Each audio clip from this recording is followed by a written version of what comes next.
Welcome to the deep dive.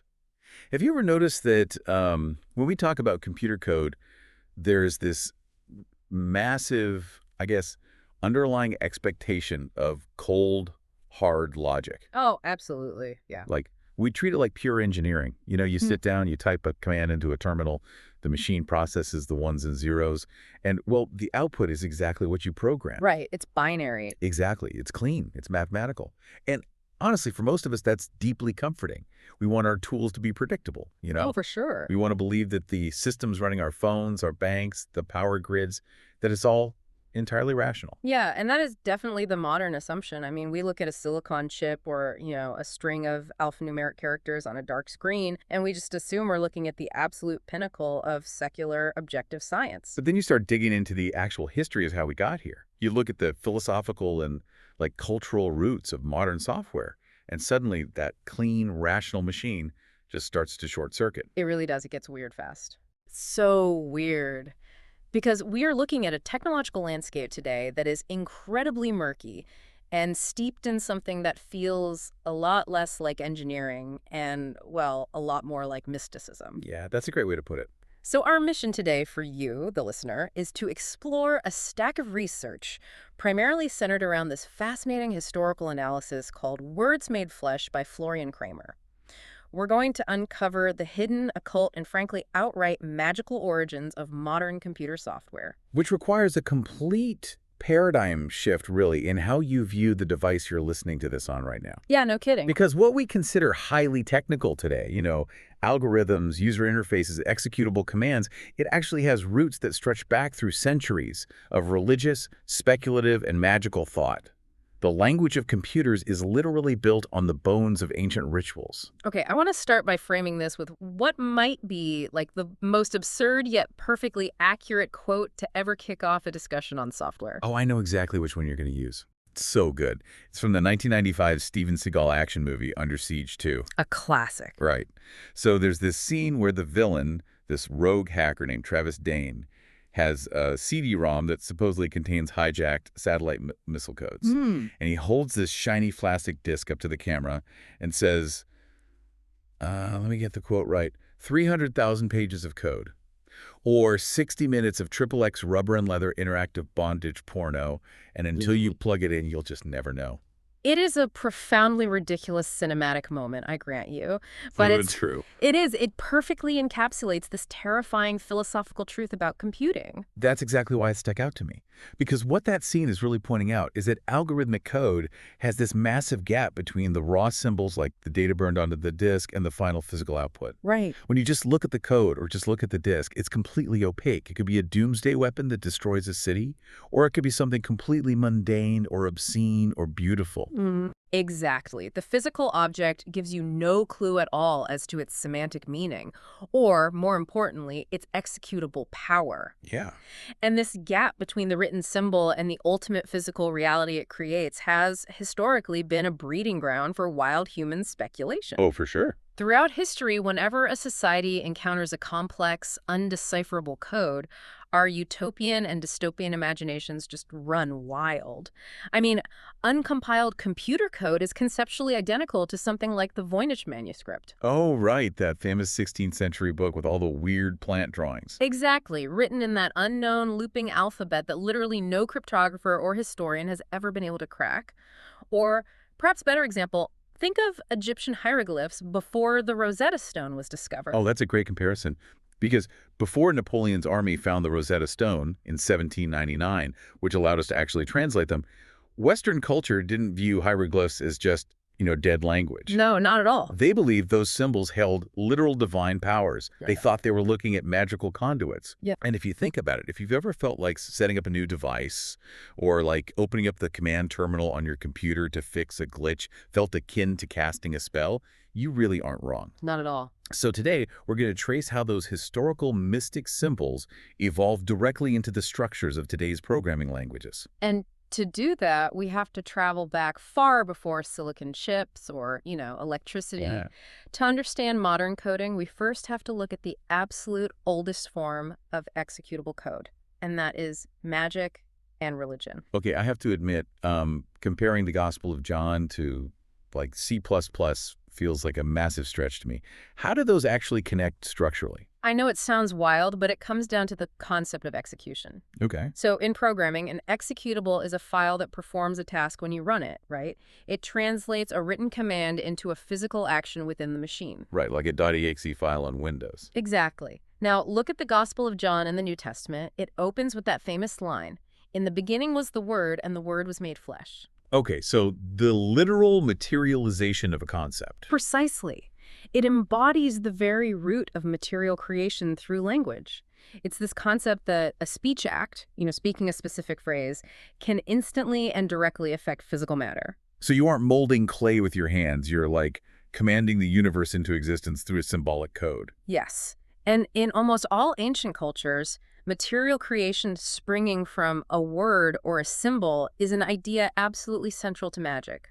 And it is crucial to understand that magic, at its core, was considered a highly rational technology by the people practicing it. Wait, rational? Because most people today, including me, think of ancient magic as just superstition or like wild guessing. Right, but not to the practitioners. A magic spell was designed as a tool to achieve a concrete physical effect through the strict manipulation of symbols. It had rules, it had syntax, and it had expected outcomes. Wow. You speak the correct word with the correct intonation, and the physical world alters accordingly. It is functionally a command. It's the ultimate execution of a program. You run the spell, and reality compiles it. That's a perfect way to phrase it. And the research points out how this mechanical view of language carries directly into formal Christian theology, specifically the Catholic liturgy of transubstantiation. Yes, this is a great example. Because during the Mass, the priest speaks specific words, and the theology dictates that the bread and wine literally transform into the body and blood of Christ. It is a speech act that alters the fundamental substance of reality. And what's wild to me is that the specific liturgical phrase used in Latin for that moment is hoc est corpus meum, meaning this is my body, which historically degraded in the mouths of like street performers and magicians into the phrase hocus pocus. I love that fact. That etymological shift is just a perfect example of how a solemn, reality-altering ritual gets culturally distilled into a stage performance of magic. Yeah. But the underlying technical principle remains identical in both cases. It's the belief that you can control physical matter through the strict manipulation of symbols. And that is precisely the technical principle of computer software. We type symbols into a keyboard, and those symbols manipulate physical voltages inside a microchip to change the state of a machine in the real world. Let's unpack the mechanics of this magic a bit more, because the research brings in James George Fraser's famous 1922 anthropological study, The Golden Bough.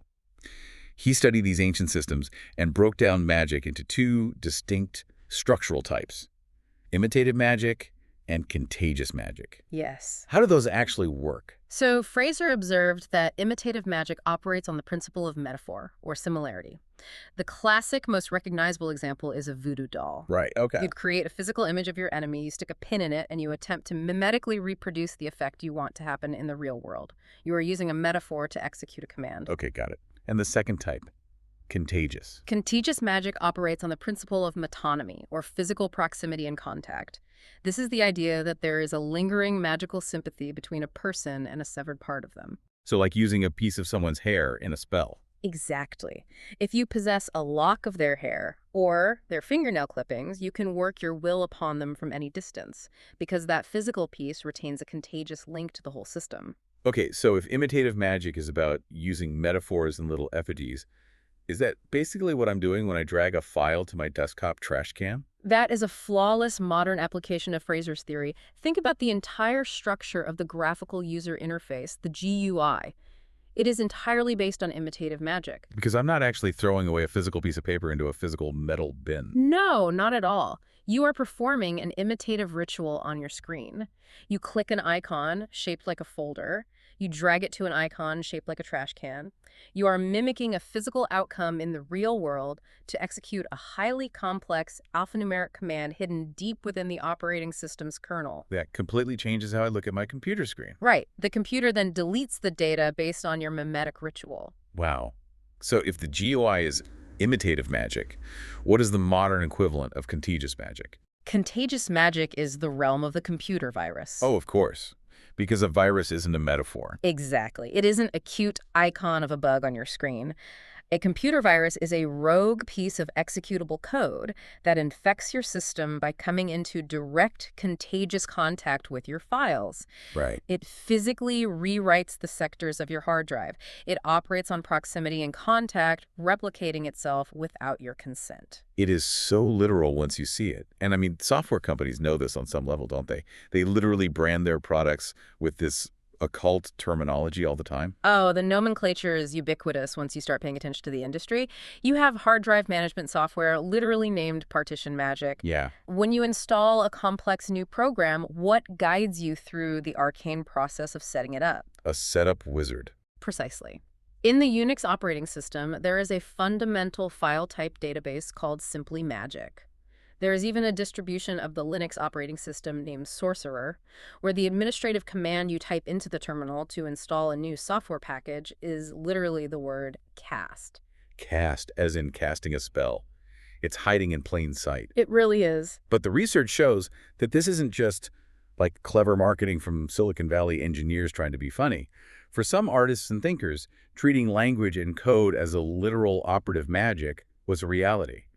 We see this literalization happen in the 1960s and 70s with writers like William S. Burroughs and Brian Gysin.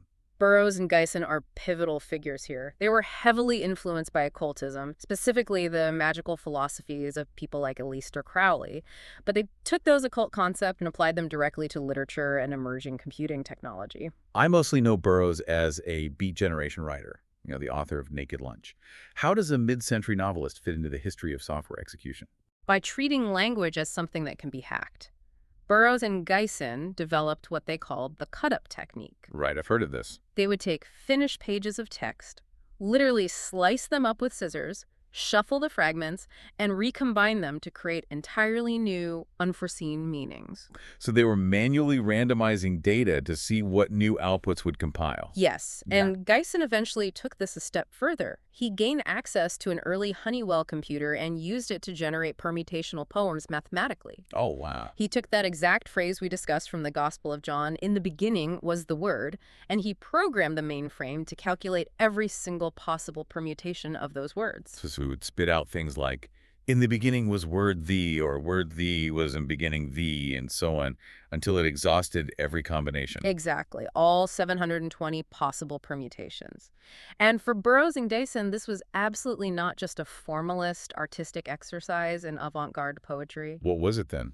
Gysin believed that words had an innate vitality, and by forcing a computer to permute them, you could strip them of their conventional control and make them, in his words, gush into action. They were trying to weaponize language. Literally. Burroughs famously wrote that the idea of word and image acting as viruses is not an allegorical comparison, it is a literal one. That is wild. They believed they were practicing a form of semantic programmation. By scrambling the cultural codes, they were attempting to unleash the viral, contagious potential of language to alter human consciousness. They turned tape recorders and early Honeywell computers into occult, ecstatic devices designed to break the programming of society. But the research makes a crucial point here because while ancient magic and these 1960s cut-up techniques provided the philosophical concept of execution, the idea of words actually doing things in the real world, they lacked a rigorous mathematical structure. Right, a voodoo doll doesn't run on math. Exactly. To find the historical moment where the magical execution of the word finally meets strict formal algorithmics, we have to travel back way further than the 1960s. We have to go back to the 13th century and look at Jewish mysticism. Yes, this is where the history becomes incredibly structured. We turn to the Kabbalah, and specifically to an ancient text called the Sefer Yetzirah, which translates to the Book of Creation. And just to be totally clear for you, the listener, we aren't taking any theological or religious sides here. We're looking at this strictly from a historical and structural perspective, analyzing how these specific ancient texts functioned as some of the earliest known computational models. Right, and the structural perspective is all we really need here, because the mechanics are just staggering. In the Hebrew alphabet, historically, there is no separate numbering system like we have with Arabic numerals today. Every letter is simultaneously a number, aleph is 1, bet is 2, and so on. Okay, so this means that every single word you write or speak is inherently a mathematical value. Exactly. You literally cannot separate language from math. The two concepts are fused at the root. It creates a linguistic environment where theology, language, and mathematics are indistinguishable from one another. And so the Sefer Yetzirah, which scholars believe was circulating widely by the 9th century, describes God creating the universe. But he doesn't just speak it into existence in a vague, metaphorical way. Right. The text describes creation through the strict algorithmic permutations of letters. It lays out the exact factorials of creation.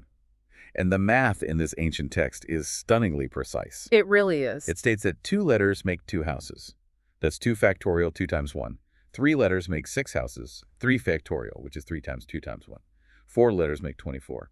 5 makes 120. All the way up to 7 letters, which the text accurately calculates to make exactly 5,040 combinations. Yes, and then it says, and from thence their numbers increase in a manner beyond counting. Which is such a poetic way to describe it. Right. They profoundly understood what computer scientists today call the combinatorial explosion of data. They recognized how quickly a finite set of symbols, when permuted, expands into near infinite complexity. It is the exact same mathematical law of permutation that drives modern computer science, cryptography, and data structures. But it gets even wilder because the Sefer Yetzirah doesn't just describe the math on paper. It actually describes a machine. Yes. It mentions a sphere with 231 modes of entrance. What does that actually mean? Well, by analyzing the geometric and mathematical descriptions in the text, historical scholars recognize it as a physical device. It describes a tool made of concentric circles with the 22 letters of the Hebrew alphabet inscribed around the edges. Like physical dials that you can spin? Yes. By rotating these concentric circles against each other, the device mechanically calculates every possible unique 2-letter combination of the 22-letter alphabet. Wow. And if you do the math on that, it totals exactly 231 unique pairs, the 231 modes of entrance. So they basically invented a cryptographic combination lock, or like an analog computer, centuries ago to reverse engineer the language of God. That is precisely what it was. It was a physical tool for automated computation. And by the 13th century, you have ecstatic Kabbalists like Abraham Abulafia who took this math and used it as a practical theurgic ritual. Hold on, the theurgic ritual meaning they thought they were literally calling upon or interacting with the divine through this math. Exactly. For Abulafia, the computation of the letters wasn't just a dry theoretical math problem.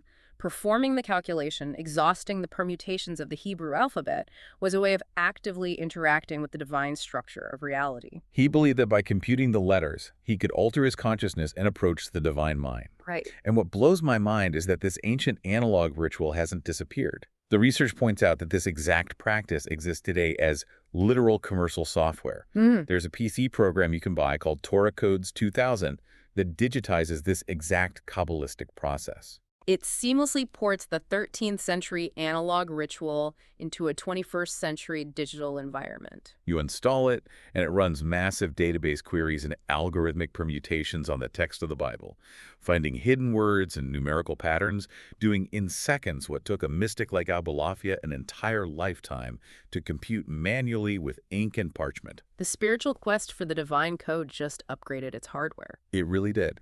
But this transition from theological ritual to structured computation is vital to our deep dive, because the mathematical formalism of Jewish Kabbalah was immensely powerful, and it didn't stay isolated. No, it was soon studied and adapted by Christian mystics and philosophers across Europe. And this cross-pollination of ideas is what ultimately led to the invention of the first abstract user interfaces and databases.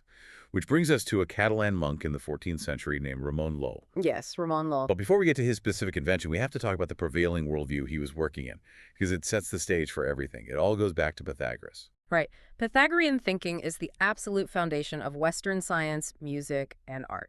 It is the core idea that the cosmos is coded in numerical proportions. Specifically musical proportions, right? Like the 3-4-6 code. Yes. Pythagoras discovered that harmonious musical intervals like the octave, the perfect fourth, and the perfect fifth could be expressed as simple, elegant mathematical ratios on a vibrating string. Okay.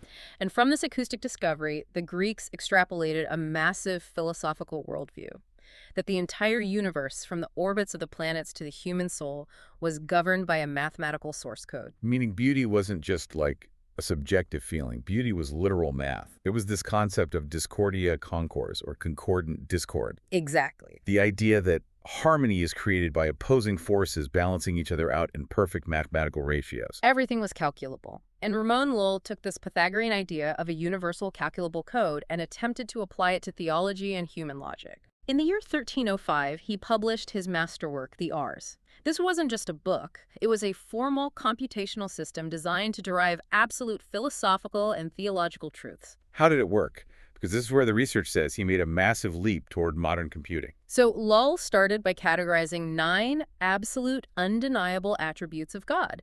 These were universal concepts accepted by the major monotheistic religions of his time, things like goodness, magnitude, duration, power, and wisdom. But he didn't just write a list of words. He indexed them using letters.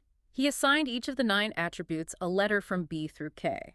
He deliberately left out the letter A out of reverence for God as the singular absolute beginning. Okay, so you have this arbitrary alphabet, B through K, and each letter represents a massive, complex theological concept. Right. And by assigning letters to concepts, Lull created what modern computer scientists today would recognize immediately as a flat database. But more importantly, he separated the data from the processing algorithm. Wait, what do you mean by separating the data from the algorithm? How did that actually work on his parchment diagrams? Think of it this way. The data, the list of attributes and their corresponding letters, he called the tabula. That is your static database. Got it. The algorithms, the processing engine, he called the figurae. The figurae were actual physical circular diagrams made of paper or parchment layered on top of each other, with the letters B through K written around the edges. Ah, similar to the C for Yesterday device we just talked about. Extremely similar, clearly heavily influenced by it. You would physically rotate the paper circles to create combinations of letters like B and C. The system would then take that arbitrary output and map it back to the tabula. Oh, I see. So if B is goodness and C is greatness, the machine outputs a logical statement. Goodness is great. Spin it to B and D, which is duration, and it outputs goodness is eternal. He created a machine that processed logic through arbitrary symbols. Yeah. You didn't even need to know what the letters meant while you were spinning the dials. The machine generated the truth automatically based on its own internal rules. It is the absolute foundation of formal symbolic logic.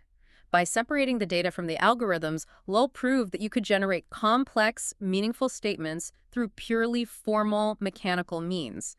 The operator just turns the crank, and the machine computes the logic. That is brilliant. And this concept deeply inspired the philosopher Gottfried Wilhelm Leibniz centuries later in the 1600s. Leibniz is credited with inventing formal symbolic logic and the binary number system, which, as we know, is the absolute bedrock of modern computer programming. Okay, so Lull gives us the database and the processing algorithm.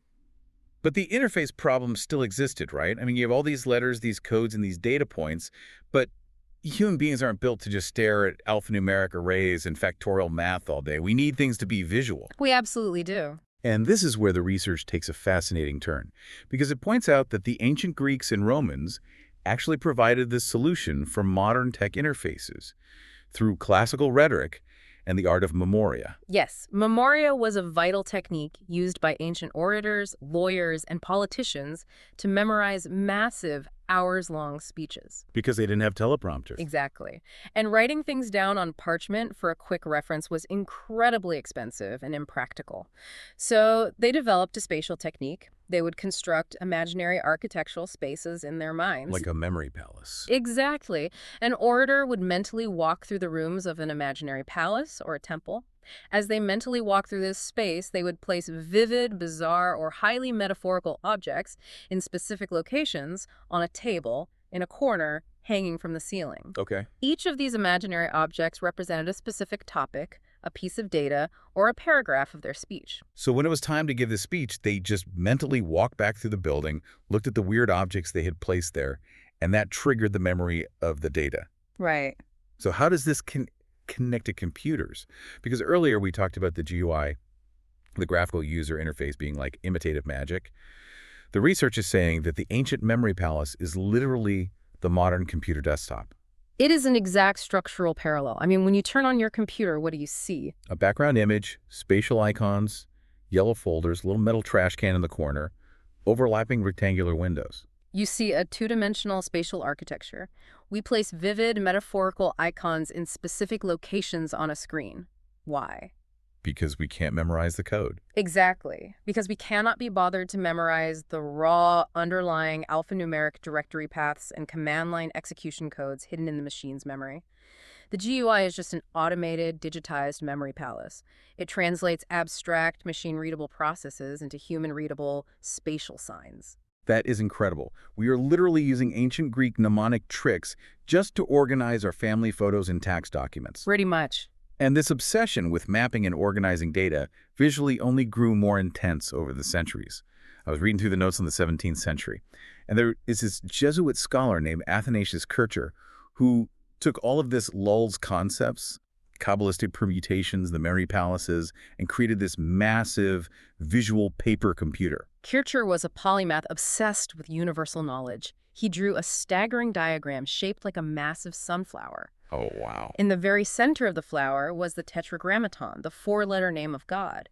And then, radiating outward through complex concentric rings, the diagram mechanically permuted that divine name into 72 different languages. But it wasn't just languages, right? It mapped everything. It attempted to map the entire cosmos. The rings corresponded to planets, hierarchies of angels, zodiac signs, and elements. It was an attempt to map total universal knowledge through exhaustive combinatorial computation. It was the ultimate infographic of divine algorithmic order. And this brings us to a massive historical shift. Because if the universe can be computed, and the name of God can be computed, it was only a matter of time before someone realized that human culture, human language, and art could also be automated. Absolutely. Which brings us to the machine poets of the 17th century and what the source text calls the hypertrophy of language. This is a crucial pivot. This is where computation transitions from analyzing the divine to actively generating human culture. We see the rise of combinatorial poetry. In the 1600s, a German poet and mathematician named Georg Philipp Harsdorfer created a physical machine called the Denkring, which translates to the thought ring. I saw the diagram for this. It looks just like Lowell's device, but instead of theological attributes, it's built for everyday language. Yes. It had 5 concentric paper dials, and on these dials were prefixes, root words, and suffixes. You spun the dials, and it would mechanically generate words. But not just a few words. The math of the Denkring allowed it to generate every possible and potential word in the German language, including words that didn't even exist yet but followed the phonetic rules. That's why. It wasn't just a parlor trick or a toy. Harsdorfer firmly believed that natural human language was inherently computational. He erased the line between artificial logic and natural language. He believed all language was essentially just a program code running on biological hardware. And this idea reaches its absolute mind-boggling peak just a few decades later in 1671 with a mystic named Quirinus Kuhlmann. Kuhlmann wrote what he called a protaic sonnet, a poem deliberately designed to be permuted. I want to spend a minute on this poem because the sheer scale of it is staggering. It only contains 169 words total, but he laid out specific mathematical rules for how the reader could shuffle those words around while maintaining the grammatical structure of the sonnet. Right. Based on his rules, the text notes that the poem have 13 factorial to the 12th power possible permutations. The math on that is almost incomprehensible. It equates to roughly a 3.399 times 10 to the 117th power. Which, for context, physicists estimate there are only about 10 to the 80th power atoms in the entire observable universe. It's massive. This one guy in the 1600s wrote a poem on a piece of paper that contains more variations than there is physical matter in reality. Why would someone do that? Because Coleman wasn't just writing a poem to be read at a dinner party. He believed he was building a world machine. A world machine. The text of the poem mixed everyday language with the Proverbs of King Solomon. Kuhlmann genuinely believed that by calculating every permutation of these words, he was literally reverse engineering the wisdom of Solomon through sheer combinatorial exhaustion. He thought if he just crunched the data hard enough, the ultimate truth of the universe would compile. Yes. What's fascinating here is that he believed that to grasp the permutation of things was to grasp the wisdom of the world itself. If you can calculate every combination, you possess totality. What strikes me is that these 17th century poets are treating everyday language exactly how modern programmers treat artificial combinatory languages today. I mean, Harsdorfer's Denkring and Kuhlmann's sonnet are essentially 17th century analog versions of modern text generation algorithms or Markov chains. They absolutely were. They were trying to build a large language model, an AI text generator, out of paper, ink, and rotating dials. They were attempting brute force computation of semantics. And this desire to use algorithms to generate art continues straight through history into the 20th century. Consider the famous avant-garde composer John Cage. Oh, right. In the 1950s, he began using the ancient Chinese I Ching, the Book of Changes, as a compositional algorithm. The I Ching uses a system of hexagrams generated by tossing coins or yarrow stalks to produce random numbers, right? Yes, it is an ancient algorithmic system. Cage would use those randomized numerical outputs to dictate the notes, duration, and tempo of his musical compositions. Oh. Decades later, he even had a programmer build him a custom MS-DOS computer program to run the I Ching calculations for him digitally, because doing it by hand was too slow. But the research makes a brilliant distinction here. Where? When Pythagoras looked at math and music, he was looking for perfect divine harmony. He wanted the 3-4-6 code. Cage wasn't using the math to find harmony at all. No, Cage was using the algorithm to create chaos, or what he called indeterminacy. He wanted to remove his own ego and cultural bias from the music. He substituted the ancient idea of a perfect cosmic order with a kind of metaphysical anarchism. The algorithm remains exactly the same.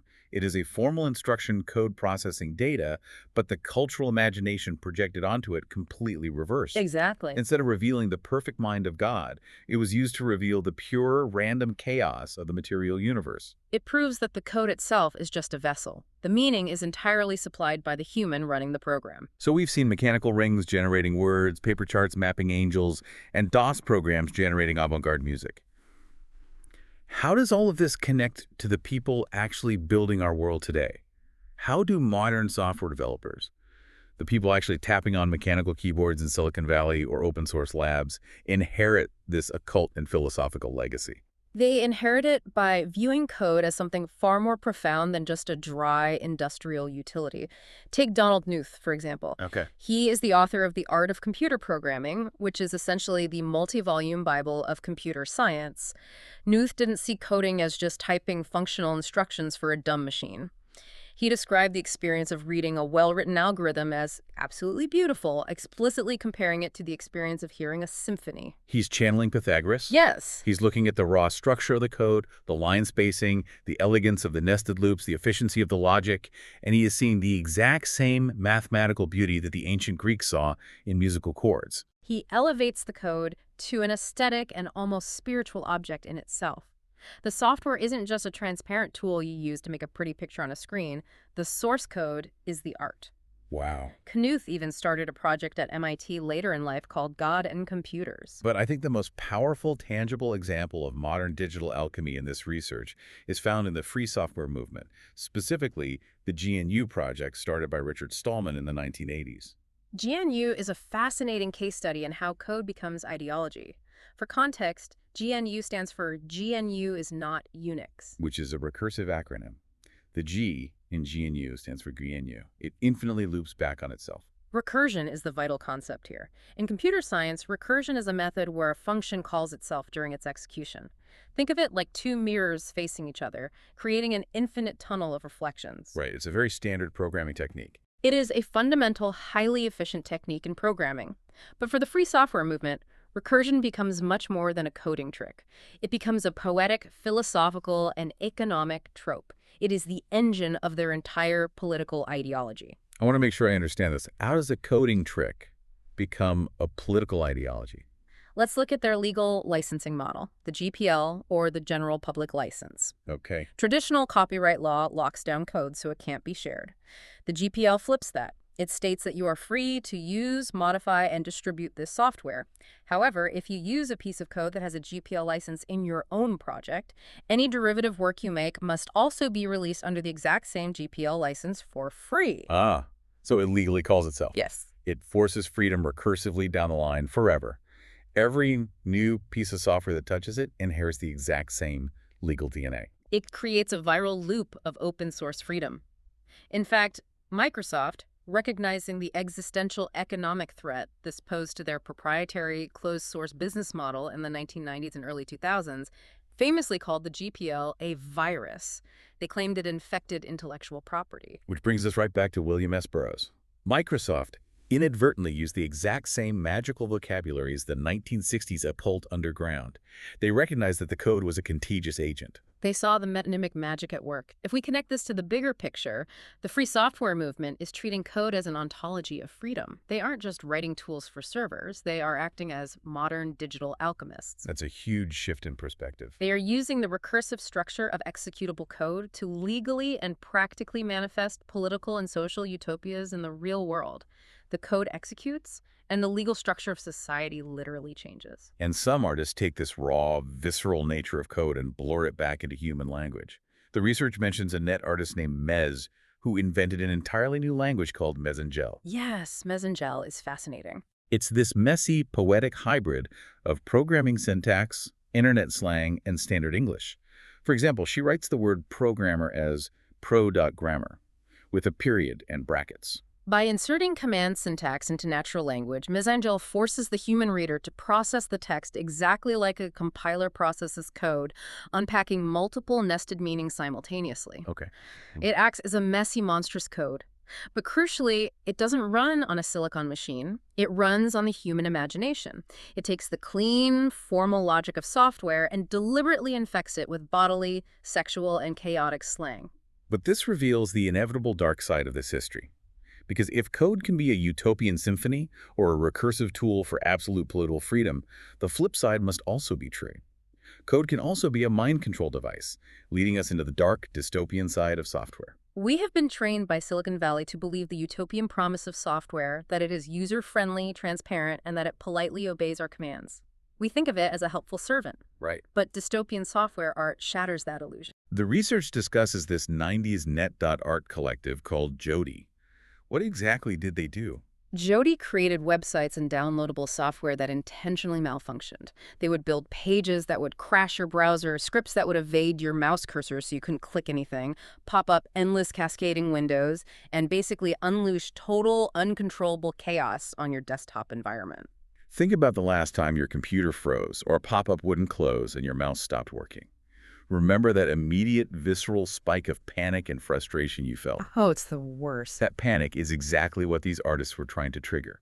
Jody strips away the polite, imitative magic of the user interface and exposes the chaotic, uncontrollable formalism running underneath. They show you that the machine is not your friend, it is not transparent, and you are not actually in control. They break the spell. Another prominent example from the era is Natochka Nezvanova. This was a highly aggressive online persona, often described by media at the time as the most feared woman on the internet. How does someone become the most feared person on the internet? Just using code.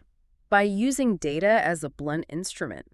She would infiltrate early mailing lists and online communities and bombard them with massive, aggressive streams of private code work language. Wow. It wasn't standard spam. It was dense, unreadable, highly structured data meant to completely disrupt communication. She asserted dominance and destroyed communities through sheer, opaque data streams.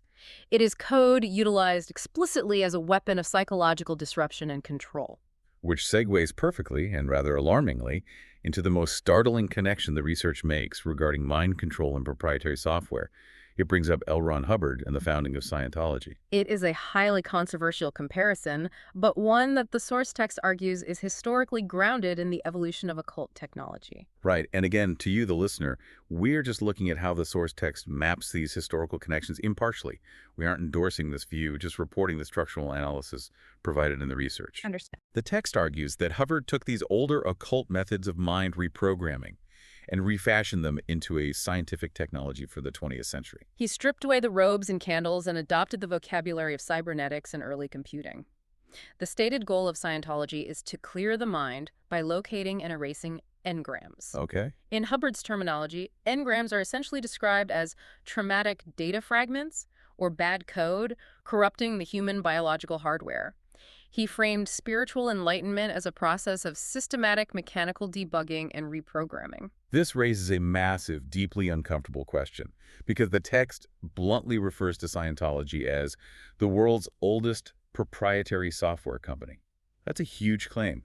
Why categorize a religion as a software company? The author makes that claim because Scientology fundamentally sells a system of mind reprogramming and an algorithm for the soul as a capitalist asset, and it strictly protects that system using corporate copyright and trade secret law. Wow. The internal knowledge, the upper-level texts, are treated legally and practically exactly like proprietary closed-source computer code.